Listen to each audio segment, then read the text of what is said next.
Olá, queridas amigas, mães renovadas, que a paz do Senhor esteja com vocês. Sejam bem-vindas à nossa terceira aula da série sobre reverência. O tema de hoje nos convida a uma profunda reflexão e uma boa dose de humildade. Antes de mergulharmos, nós vamos orar, pedindo a Deus que nos ajude a reconhecer as nossas falhas e a buscar a sua vontade. Amado Deus, aqui nós estamos sedentas por aprender mais de Ti, Senhor. Pedimos que o Teu Santo Espírito nos ilumine, nos ajude a compreender como nós podemos glorificar o Teu Santo Nome de forma mais plena em nossos cultos e em nossa vida também. Que esta aula seja uma bênção para cada uma de nós. Em nome de Jesus é que oramos. Amém. Na primeira aula, nós definimos reverência como a nossa resposta ao Deus Santo.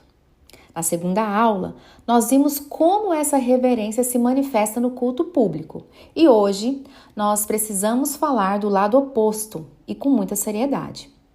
A Bíblia nos mostra que a reverência não é uma opção, mas uma ordem clara do Senhor. E o que acontece quando essa ordem é desprezada? Hoje nós vamos falar sobre a irreverência, os perigos de tratar o culto e até mesmo o próprio Deus com descaso. É um tema que pode nos confrontar, mas que é vital para o nosso crescimento e para a nossa formação espiritual e a formação espiritual dos nossos filhos.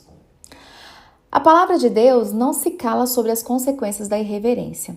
Ela nos apresenta exemplos marcantes de como Deus vê a falta de reverência diante da sua santidade. Permita-me trazer novamente aqui os exemplos de Nadab e Abiú. Nós falamos deles no nosso devocional e eu quero relembrar esse episódio que se encontra lá em Levítico 10, onde Nadab e Abiú ofereceram fogo estranho. Esses dois, filhos de Arão, foram sacerdotes escolhidos por Deus. No entanto, eles ofereceram fogo estranho perante o Senhor, algo que ele não havia ordenado. E o que aconteceu? Fogo saiu da presença do Senhor e os consumiu. Foi uma manifestação drástica da santidade de Deus, da exigência de reverência no culto. Eles agiram com descaso, sem a devida santidade e obediência e pagaram um preço altíssimo.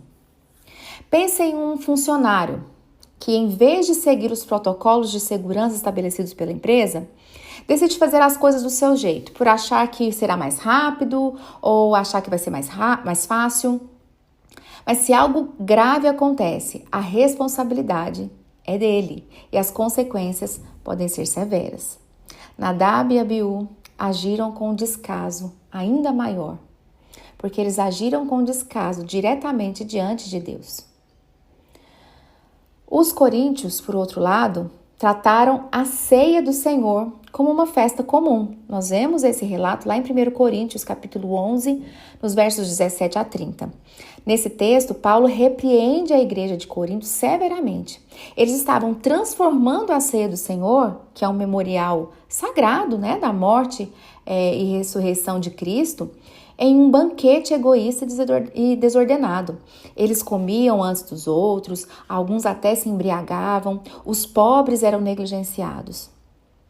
Paulo diz lá no versículo 17, portanto, todo aquele que comer o pão ou beber o cálice do Senhor indignamente será culpado do corpo e do sangue do Senhor. E no versículo 29, diz, pois quem come e bebe sem discernir o corpo, come e bebe juízo para si. A irreverência deles diante de um ato tão importante trazia juízo.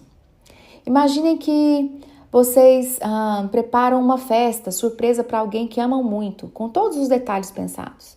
Mas na hora da festa, os convidados estão brigando, ignorando o homenageado, usando a festa para os seus próprios interesses. Como vocês se sentiriam? A ceia é um memorial para Cristo.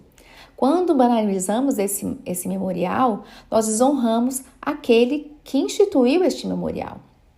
Então, esses exemplos que eu mencionei mostram que a irreverência tem consequências sérias. E eu quero mencionar aqui algumas dessas consequências. Então, a primeira é a perda da seriedade do culto. Então, quando tratamos as coisas de Deus de forma leviana, o culto perde o seu significado sagrado, né? Ele torna-se algo trivial. E quando nós mencionamos aqui a expressão sagrado, nós estamos nos referindo à presença de Deus e àquele a quem nós estamos cultuando. Outra consequência é o pecado diante de Deus. A irreverência é um pecado. É uma ofensa à santidade de Deus. É uma subestimação da sua majestade. E o terceiro motivo é o tropeço para os filhos. E aqui, mães, que entra a nossa responsabilidade. Quando os pais não levam o culto a sério, quando a gente demonstra irreverência, os filhos aprendem uma lição perigosa, que Deus não é digno de temor, que as coisas de Deus podem ser tratadas com descaso. E o que nós estamos modelando então em casa e na igreja? Nós precisamos pensar sobre isso. Então, olhando para a nossa realidade hoje, nós podemos identificar diversas formas de irreverência que talvez nós mesmas estamos cometendo, né? Então, por exemplo, uma delas é a gente chegar atrasado sem motivo. Então, aquela corrida de última hora, chegando com a pregação já na metade, buscando o melhor lugar para estacionar enquanto a congregação já está adorando, já entrou ali naquele momento de adoração. Isso mostra que o tempo de Deus não é prioridade. Meninas, óbvio que haverá situações imprevistos, né, que podem nos atrasar. Mas a questão aqui é a falta de planejamento, é você não se programar para chegar no horário. Outra maneira é o uso do celular de forma desnecessária.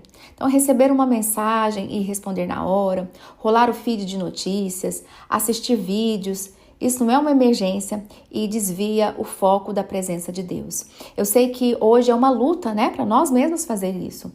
Acaba que a gente aciona ali, vê o aplicativo sinalizando, né, que chegou alguma mensagem e a gente corre lá para ver que mensagem é essa.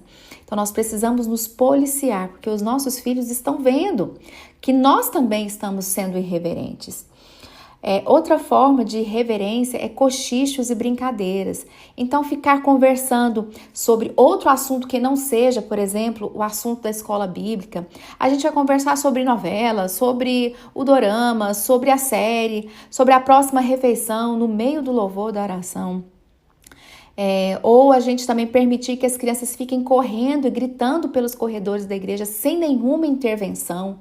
Meninas, é óbvio, né, que as crianças estão aprendendo e que haverá situações, mas o problema é a gente perceber que as crianças estão distraídas, estão brincando, estão correndo e nós não intervirmos, nós não trazemos a criança para junto de nós e explicar: meu filho, minha filha, nós agora estamos em culto e no momento do culto nós precisamos de reverência, acalmar o coração e prestar atenção naquilo que está acontecendo. Outra forma de nós também agirmos com irreverência é a falta de preparo. Ir para o culto sem uma mente, um coração preparados para adorar, como se fosse um compromisso qualquer na nossa agenda. Como nós podemos então corrigir isso com amor, especialmente com os nossos filhos? Nós podemos ensinar, né? Explicar a eles com clareza e paciência o porquê de certas atitudes não serem adequadas no culto. Então a gente vai precisar dizer: filho, aqui na igreja a gente não corre, porque as pessoas estão prestando atenção em Deus e a gente não quer atrapalhar. Então a gente corre lá fora, a gente corre lá no parquinho. Aqui a gente senta quietinho e escuta a palavra. Outra forma de corrigir é disciplinar com firmeza. Então, quando necessário, discipline, mas sempre explicando o motivo. Não é porque sim, mas porque Deus é santo, né? Nós vamos dizer: filho, é porque Deus é santo e Deus é digno do nosso respeito, da nossa reverência, da nossa quietude.